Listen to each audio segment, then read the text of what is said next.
Je vote pour la science avec Pascal Lapointe et Isabelle Burgon.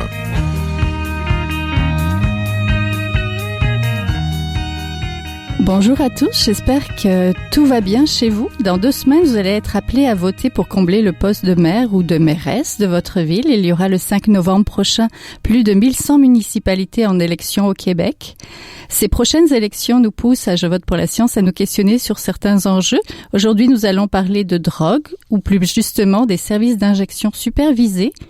Un service d'injection supervisé, c'est un endroit où les utilisateurs de drogue par injection peuvent venir s'injecter des drogues qu'ils apportent en sécurité et dans de bonnes conditions d'hygiène.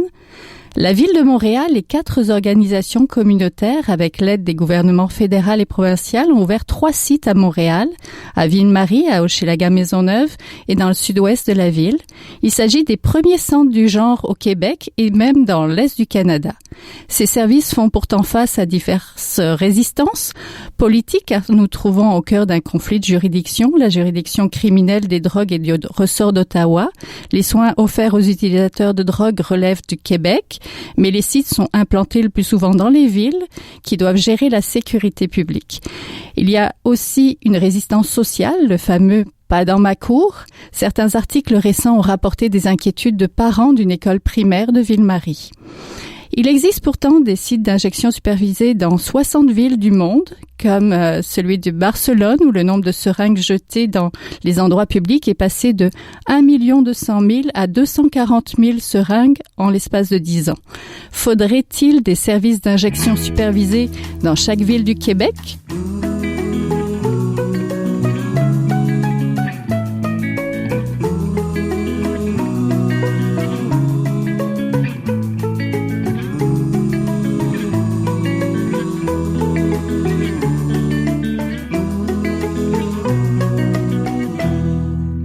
Nous en parlons avec nos invités.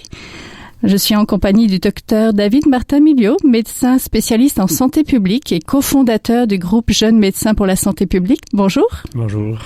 Et je suis aussi en compagnie de Laurence Darcy, qui est chargée de projet et spécialiste en dépendance à l'Institut universitaire sur les dépendances du Centre intégré universitaire de santé et de services sociaux du centre-sud de l'île de Montréal. Ça fait un petit peu long. Oui, bonjour. Bonjour. Donc, les services d'injection supervisés suscitent beaucoup de questions. Même, j'ai dit, de résistance. Dans la ville de Québec, le chef de police n'est pas d'accord avec l'arrivée d'éventuels sites supervisés. Il prétend que le futur site affecterait le sentiment de sécurité des citoyens et il se demande quels sont les véritables objectifs de ce site. Offrir du service ou obtenir la subvention du gouvernement. Donc, parlons un peu de résistance. Quelles sont les résistances que vous constatez? Peut-être, Madame Darcy. En fait, j'aimerais ça peut-être revenir sur un truc que vous avez dit, le sentiment de sécurité. Mm-hmm. En fait, il y a un faux sentiment de sécurité puisque les gens qui s'injectent des drogues, ils le font, ils vont continuer à le faire. Puis, je veux dire, la drogue est là depuis tous les temps, elle va rester. Donc, l'idée, c'est que peut-être qu'ils le voient pas dans leur quartier. Peut-être que c'est pas annoncé comme étant un lieu spécifique pour le faire. Par contre, ça se fait dans les parcs, ça se fait dans les maisons, ça se fait dans les lieux abandonnés. Donc, c'est quelque chose c'est une réalité qui est présente. Le fait d'avoir un site d'injection supervisé, oui, c'est vrai que ça vient mettre un nom, ça vient mettre un endroit, mais ça augmente pas le niveau de gens qui s'injectent des drogues.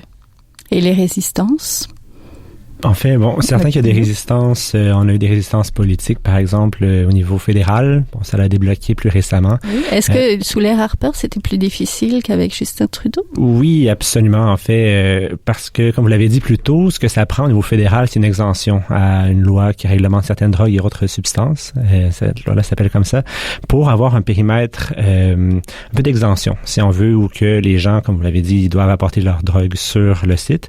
Donc, sur ce site-là, la police ne peut pas débarquer, par exemple, et arrêter tout le monde. Donc, on a une exemption où que les gens peuvent être en possession de substances. Et c'était ça, le bout du bâton qu'avait le fédéral et qui utilisait assez fortement, si on veut, pour bloquer le projet qui, on l'a vu avec Insight dans l'Ouest en Vancouver, qui a nécessité une bataille jusqu'à la Cour suprême, en fait, et faisait pas l'affaire du premier ministre alors. Il y a aussi une résistance, c'est ça, sociale, de voisinage. Est-ce qu'on le voit beaucoup, le pas dans ma cour? Parce que là, on l'a vu beaucoup dans les journaux dernièrement, mais... En fait, on le voit pour plusieurs raisons. Les gens ont peur que ça attire les consommateurs puis que ça fasse en sorte que tous les consommateurs, par exemple, de l'île de Montréal se retrouvent dans leur quartier. Ce qui est pas du tout le cas, là, c'est une peur, mais c'est pas du tout fondé. Première des choses. Deuxième des choses, au niveau des logements, il y a des gens qui ont peur que le fait d'avoir une propriété proche d'un site d'injection supervisée, perde la valeur. Donc, ça non plus, ça intéresse pas trop. Il y a toute la question aussi, en fait, du stigma autour de la personne qui s'injecte des drogues comme étant quelqu'un qui est dangereux, donc il faut se méfier, donc quelqu'un de mauvais qui est criminel, etc. Là. Donc, il y a ça aussi qui va alimenter là, les peurs, les craintes, les résistances. Oui, c'est beaucoup des peurs. Donc, on va peut-être prendre du côté des avantages. Pourquoi mettre en place des sites d'injection supervisés à Montréal? Dr. Milo? Je suis allé, en fait, pour différentes raisons. En fait, on voit qu'il y a des avantages qui sont liés au service en soi. C'est un endroit où que dans une première phase, quand les gens entrent, on leur offre du matériel d'injection qui est stérile. Donc, quand on parle d'infections qui se transmettent, par exemple, le VIH, l'hépatite C, par un échange de seringues qui sont contaminées, on voit que les services d'injection supervisés ont un effet, enfin, ça diminue finalement les taux de VIH. Contamination. Oui. Exactement. Aussi, on parle beaucoup des surdoses en ce moment avec la crise d'opioïdes qu'on voit dans l'Ouest, mais qui s'en vient probablement au Québec aussi. C'est une manière, en ayant une infirmière, un personnel infirmier qui supervise les injections, c'est une manière de prévenir soit les surdoses ou encore quand la surdose arrive, mais au moins on peut avoir les bons services en fait d'une personne expérimentée pour prendre soin de la personne. Et aussi, ce qui est intéressant, c'est que c'est un endroit où qu'on peut offrir des ressources à des personnes qui sont complètement désaffiliées de la société, des personnes qui, pour différentes raisons, en fait, vont être en dehors de toutes les structures, dont celle du système de santé. Donc, dans cet endroit-là, et ça a été démontré, en fait, à Vancouver, on voit un taux de référencement vers des services, par exemple, de désintox ou d'aide de support par rapport à la consommation qui augmente. Donc, c'est aussi une manière de mettre des services à la disposition des usagers. Et en dehors des SIS, des services d'injection supervisés, il y a aussi d'autres avantages. On voit que ça aide à la perception de sécurité d'une communauté. Au départ, c'est certain que, comme toute nouvelle intervention, il y a une certaine résistance, une certaine peur qui est très compréhensible. Mais ensuite, on voit que les gens s'habituent à voir ça dans le portrait de leur société. Ils comprennent que finalement, les personnes qui s'injectent ces drogues-là, c'est des personnes humaines qui ont droit à des services aussi. Donc, ça fait un certain travail de sensibilisation. En plus de diminuer la criminalité aussi qui a été observée à Vancouver. Oui, et les seringues dans les parcs.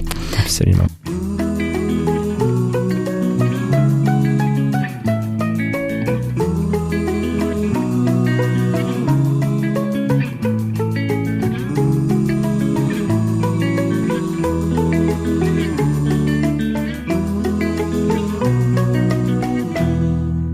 Comment ça fonctionne, ce type de centre? Et Laurence Darcy, et quels sont justement les services offerts et par qui? Est-ce que c'est des médecins, des infirmiers? Ce qu'on a à Montréal, c'est principalement des infirmiers là, qui sont sur place. Je crois qu'il y a peut-être des médecins qui sont de garde. Oui, ça, c'est exactement. On va le dire. OK, oui. Parfait. Donc, la façon que ça fonctionne, c'est que l'usager va se présenter au centre et là, il va avoir toutes sortes de matériel disponible pour cet usager-là. Donc, dans le matériel, il y a des seringues propres, mais il y a aussi de l'eau stérile parce que les gens doivent mélanger, c'est souvent avec de l'eau. Là. Parfois, c'est avec de l'acide citrique ou autre chose, mais principalement, c'est de l'eau. Donc, ils mélangent leur drogue, ils dissouent la drogue là-dedans en la faisant chauffer. Puis ensuite de ça, ils vont prendre un coton stérile et non un botch de cigarette, bien important, parce que dans la rue, des fois, les gens vont s'injecter avec de l'eau qu'ils vont trouver dans une flaque d'eau. Tout ce qu'ils trouvent. Avec tout ce qu'ils trouvent. Donc là, l'idée, c'est vraiment d'avoir des trucs qui sont stériles. Donc, c'est avec un coton. Donc, la personne va aspirer la drogue, si on veut, avec la seringue. Et ce filtre-là va permettre que les grosses particules insolubles rentrent pas dans le sang et causent pas d'autres problèmes. Ensuite de ça, la personne va s'injecter sous supervision médicale. Donc, c'est pas un infirmier qui va faire l'injection, c'est la personne comme telle, mais si jamais elle a de la difficulté à s'injecter parce qu'elle trouve pas ses veines, si jamais le fait tout croche, si jamais elle se pique dans des endroits qui sont très risqués, comme le cou, par exemple. Donc, il va y avoir un infirmier qui va être là pour faire de l'éducation sur les bonnes pratiques pour l'injection. Et ensuite de ça, une fois qu'elle est injectée, il y a une période de repos. Est-ce qu'elle va rester sous observation? Je crois que ça dure environ une vingtaine de minutes. Dans les cas où est-ce que les gens trouvent que la drogue est plus forte, je crois qu'il y a possibilité de rester un peu plus longtemps là, sous observation. Mais ensuite de ça, la personne va quitter. Mais le centre ne fournit pas de la drogue. Parce que les gens peuvent croire ça, là, mais le centre ne fournit pas de drogue. Par contre, il y a des projets très novateurs qui, justement, vont offrir la drogue. Et c'est possible qu'à Montréal, je dis ça comme ça, c'est possible que certains projets comme ça voient le jour. En fait, il y a eu un projet qui s'appelait le projet Naomi de 2005 à 2008. Donc, peu de gens le savent, mais c'était de l'injection médicale, soit d'héroïne ou de dilodide. C'était pour les consommateurs que ça faisait déjà 5 ans qu'ils étaient consommateurs d'héroïne, qui avaient essayé plusieurs traitements de substitution sans succès. Ça s'est passé à Montréal et à Vancouver. Et ce qu'on a remarqué, c'est que ça a amélioré l'état de santé physique des gens. Ça a même diminué leur consommation. Parce que c'est pas le fun d'être dépendant d'une substance. Les gens qui sont rendus à ce point-là ont même plus de plaisir. Ils ne font que s'injecter pour ne pas ressentir les symptômes de sevrage qui sont horribles. Donc, diminuer la consommation. Et on n'a vu aucune différence là, au niveau des actes criminels ou incivils dans le quartier des cliniques. Il y avait des chercheurs qui se promenaient, qui notaient les comportements observés. Puis il y avait aussi les rapports de police là, qui ont permis de découvrir ça. Parlons un peu des utilisateurs, justement. À qui sont vraiment destinés en premier chef ces sites d'injection-là? Mais en fait, on voit avec la littérature des services d'injection supervisée dans le monde, on s'entend que ça existe depuis 86, ça fait assez longtemps. Donc, il y a beaucoup de littérature qui sort de ça et les services d'injection supervisée attirent les personnes qui sont les plus vulnérables parmi les vulnérables. Donc, tout d'abord, on sait que chez les consommateurs, les personnes qui s'injectent sont considérées comme étant, c'est un autre niveau après avoir commencé à consommer. Les gens, habituellement, s'injectent pas d'emblée. Mais aussi, c'est souvent les personnes qui s'injectent et qui ont pas de domicile, par exemple, ou qui sont complètement dysfonctionnels. C'est souvent ces gens-là qu'on observe qui vont davantage dans les services d'injection supervisée, qui leur fournit un abri pendant le temps de leur injection. Mais sinon, on connaît assez la population qui s'injecte à Montréal. On sait que c'est davantage des hommes que des femmes, qui sont vers milieu fin de trentaine, qui ont un peu moins de diplomation, d'éducation, qui ont un passé d'incarcération chez près de 80% environ. Chez les injecteurs aussi, il y a un bon pourcentage de personnes qui ont le VIH, encore plus qui ont l'hépatite C. Donc, c'est une population qui a plusieurs risques, en fait, qui s'accumulent pour leur santé, en plus de vivre une exclusion sociale. Oui. Madame Darcy, quelles sont les mesures qui sont mises en place pour assurer le bon voisinage autour des sites? En fait, c'est quelque chose qui est fait en collaboration avec les usagers. Mm-hmm. Donc, les usagers, ils ont un intérêt à ce que les choses se passent bien. Donc, l'idée, c'est de vraiment créer un meilleur arrimage entre usagers, les infirmiers puis le personnel du site d'injection supervisée, le service de police. Donc, si jamais le service de police reçoit des plaintes, il va être communiqué au site d'injection supervisée, puis les gens vont pouvoir aviser les usagers.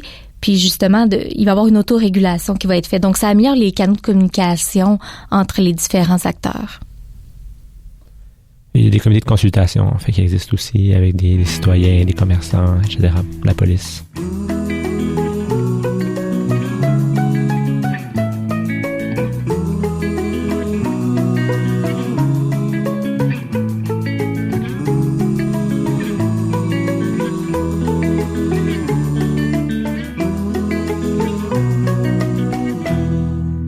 Certains détracteurs soutiennent qu'ouvrir un centre de service, c'est comme si on accepte l'utilisation des drogues dures et qu'on aide les utilisateurs à se droguer.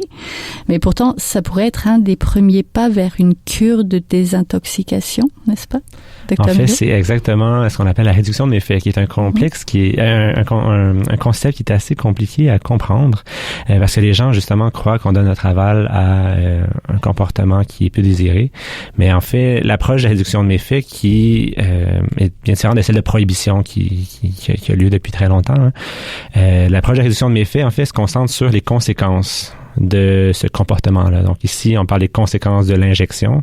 Donc en effet, l'objectif premier d'un service d'injection supervisée n'est pas de diminuer le nombre d'injections chez les populations usagères de drogue par injection, mais plutôt d'essayer de stabiliser leurs conditions, de leur donner un coup de main.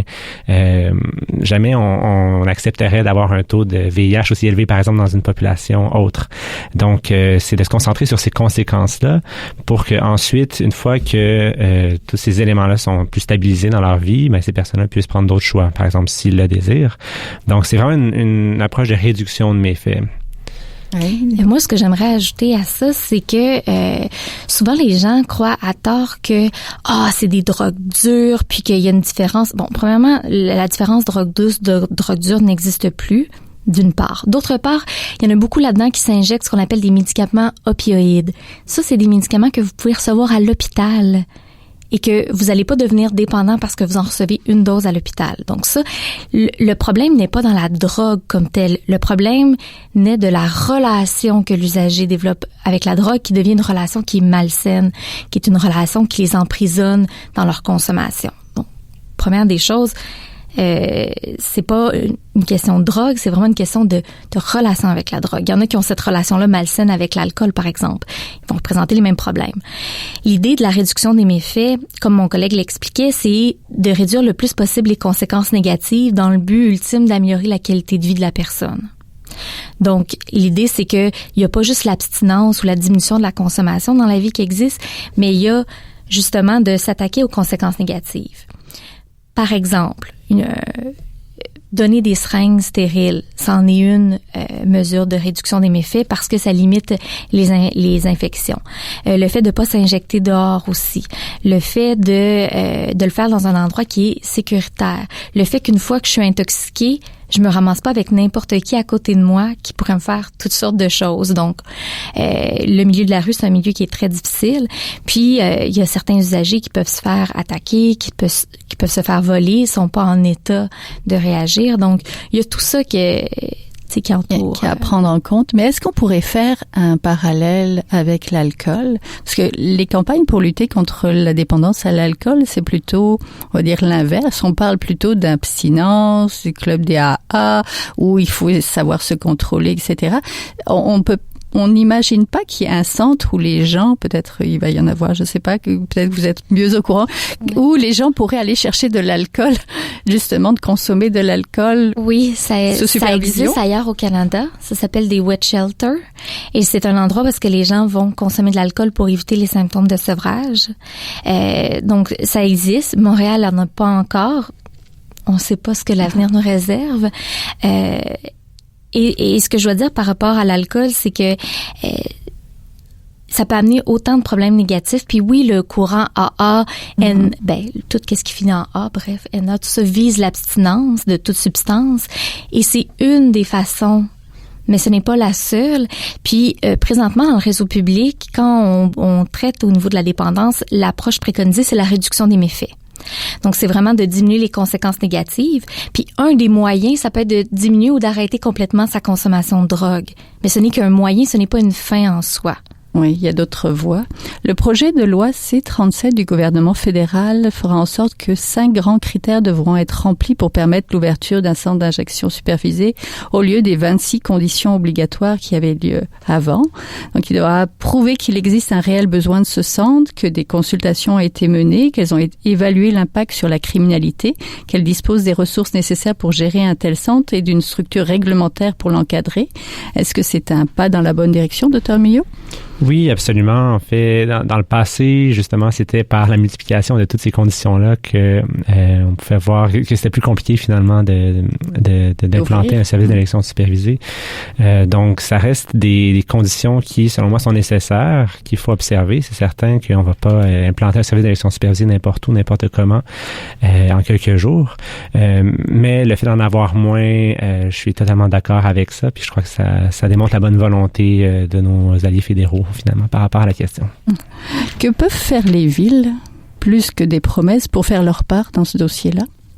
Je crois qu'il faut que les maires, les mairesses soient bien informés. Surtout, je crois qu'ils sont, c'est des élus, donc c'est des représentants de la population qui a des idées divergentes par rapport au service d'élection supervisée. Donc, le simple fait d'être informé déjà, pour pouvoir ensuite informer la population par rapport aux avantages, par rapport aux certaines conditions dans lesquelles vont être les services d'élection supervisés pour essayer de diminuer des conséquences négatives, par exemple, de ces endroits-là. Mais sinon, on observe que c'est surtout des leaders, finalement, dans le projet. Une fois qu'on a l'aval ou qu'on a un allié en le maire, comme ce fut le cas un peu de M. Coder, en fait, dans le passé, ça pourrait faire ouvrir des portes ou débloquer certaines avenues pour l'implantation et, en fond, la suite des services d'élection supervisés. Oui, est-ce que généralement, dans les promesses électorales, on voit les candidats se positionner par rapport aux drogues? On parle au niveau local. Est-ce que c'est un sujet avec lequel ils sont très à l'aise? Parce que justement, on parlait de peur ou de en sécurité. fait, le maire Coder, je dirais que jusqu'à présent, s'est montré très ouvert au projet de site d'injection supervisée, s'est montré très ouvert à des initiatives là, de santé publique en matière de drogue. Mais je peux pas vraiment parler là pour l'ensemble des politiciens. C'est sûr que c'est un sujet un peu tabou, la drogue, qui amène toutes sortes de croyances, puis qui évolue dans le temps. Tu sais, si je prends par exemple le tabac, il y a pas si longtemps que ça, on fumait dans les hôpitaux, puis je veux dire, personne ne se posait de questions, alors qu'aujourd'hui, si on fume pas à 8 mètres d'un édifice, ben on se fait regarder croche. Donc c'est des choses qui évoluent, la perception des drogues, puis c'est des choses qui sont pas figées dans le temps. Donc, dépendamment de l'évolution aussi, ça peut faire en sorte que les maires peuvent être plus ou moins pour ce genre de mesures-là. Mais je crois qu'avec les exemples qu'on a avec le cannabis, avec les opioïdes, justement, il y a un certain malaise quand même qu'on observe chez les décideurs. Ça reste un enjeu politique assez important qui pourrait les couler ou au contraire les favoriser. Entendu. Je vous remercie. On était donc en compagnie du docteur David Martin-Milot, le cofondateur du groupe Jeunes médecins pour la santé publique, et Laurence Darcy, chargée de projet et spécialiste en dépendance à l'Institut universitaire sur les dépendances. Merci.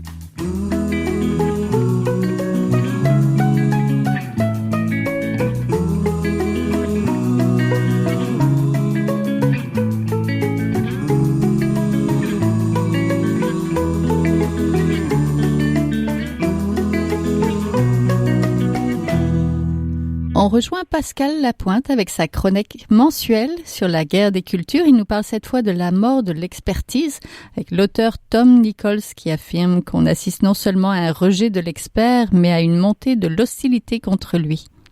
Eh oui, je parlais dans la chronique précédente de cette guerre des cultures, c'est-à-dire une première culture d'un côté qui privilégie la pensée rationnelle, les données probantes, les preuves, la science, et de l'autre côté une deuxième culture qui privilégie l'opinion. Privilégier l'opinion, comme le rappelle Tom Nichols, ça veut dire adhérer à l'idée que toutes les opinions se valent, ce qui est très bien quand on est dans un débat politique, mais ça peut être désastreux quand on est dans un débat qui contient des enjeux scientifiques.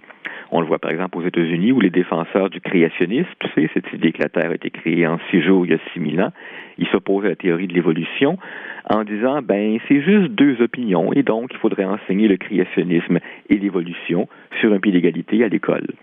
On voit le même phénomène un peu partout, les climato-sceptiques qui invoquent que le réchauffement climatique est juste une opinion, les anti-vaccins qui défendent l'idée que la vaccination est juste une opinion et que chacun devrait avoir la liberté de choisir en fonction de ses opinions. Alors, le résultat, quand on adopte cette position, c'est que tôt ou tard, on va entrer en conflit avec les experts. La solution pourrait être de balayer du revers de la main l'expertise, prétendre par exemple que les experts se trompent tout le temps, ou bien, et prétendre, et c'est là qu'on est rendu en 2017, présenter des experts comme faisant partie de l'establishment. Donald Trump s'est fait élire en partie là-dessus. L'establishment qui défendrait ses intérêts, qui serait en guerre ouverte contre la population. Et c'est l'un des constats de Tom Nichols dans son livre, donc, The Death of Expertise. On sent une hostilité croissante face aux experts dans la population. On s'entend bien, utiliser son esprit critique face aux experts, c'est très bien. Utiliser le doute, c'est très bien. En fait, il y a eu une époque où on faisait aveuglément confiance aux experts. On en est sorti heureusement. Mais il ne faut pas tomber dans l'autre extrême et rejeter avec hostilité un expert chaque fois qu'il ne dit pas ce qu'on veut entendre. Et selon Nichols, il y a 2 facteurs historiques qui sont en cause derrière ça. Le premier serait l'éducation universitaire, le deuxième, Internet. Les 2 ont eu l'immense avantage de démocratiser le savoir, de réduire les barrières de jadis qui limitaient l'accès au savoir. Mais il y a eu un effet pervers, celui de faire de l'étudiant un client. Quelqu'un qui n'est pas là pour acquérir un savoir, mais pour avoir un diplôme. Ça réduit l'importance du savoir tel qu'on le définissait jadis, et à l'heure d'Internet, ça atteint des dimensions insoupçonnées. On crée l'illusion que n'importe qui peut devenir un expert après une petite recherche Google. Mieux que ça, une fois qu'on s'est autoproclamé expert, on peut, grâce aux algorithmes de Facebook, ne recevoir que les nouvelles qui confirment nos opinions, et de cette façon-là, se donner l'illusion que la majorité des gens pensent comme nous. Alors, est-ce qu'il y a des solutions? Je termine sur 2 concepts de psychologie qui sont employés dans ce livre et qui peuvent servir de mise en garde aux auditeurs. La métacognition et l'effet Dunning-Kruger. La métacognition, c'est la capacité qu'on a tous à nous remettre en doute. Quand j'affirme quelque chose et qu'il faudrait normalement qu'il y ait une petite partie de mon cerveau qui m'envoie un signal d'alarme pour dire « Attention, et si tu avais tort? » Tout ça, c'est un réflexe très sain dans une discussion, mais c'est un réflexe qu'on pratique peut-être pas assez, nous tous. Et le deuxième concept de psychologie, donc l'effet Dunning-Kruger, celui-là est assez amusant. C'est un effet qui est bien documenté en psychologie par lequel moins on en sait sur un sujet, plus on surestime nos connaissances. Je suis sûr que tous les auditeurs ont déjà été irrités par quelqu'un dans leur famille qui est convaincu de tout savoir sur tout. Eh bien, il faut prendre garde parce que nous tous, on est sujet à ça. Moi aussi, toi aussi, nous tous, on est à risque d'être comme ça devant des sujets complexes. Si j'entends bien, nous sommes tous susceptibles à un moment donné de nous autoproclamer experts, c'est ça? Exactement, malheureusement. Merci Pascal. Au revoir. C'est tout pour cette semaine. Je vote pour la science. C'est une production de l'agence Science Presse avec Radio VM. Au micro, Isabelle Burguin. À la régie, Daniel Fortin. François Cartier était à la recherche aujourd'hui. Vous pouvez réécouter cette émission à l'antenne de Radio VM ou encore en podcast sur le site de l'agence Science Presse au sciencepresse.qc.ca et nous suivre toujours sur vos réseaux sociaux préférés. À la semaine prochaine. Jin Jiahua est un chercheur typique de ceux pour qui les progrès de la bioinformatique ont préséance sur le sens biologique et pour qui la grosse science constitue la seule logique. On y parle de génome, de transcriptome et de spliceosome, de traductome, de protéome et de foldéome, de kinome, de protéasome, mais pas du glaucome de Guillaume, de signalosome vers les lysosomes, et puis E.T. phone home. Des milliers de candidats qui montent et qui descendent en fonction du stimulus duquel ils dépendent. Pendant que Dr. Roy en ses résultats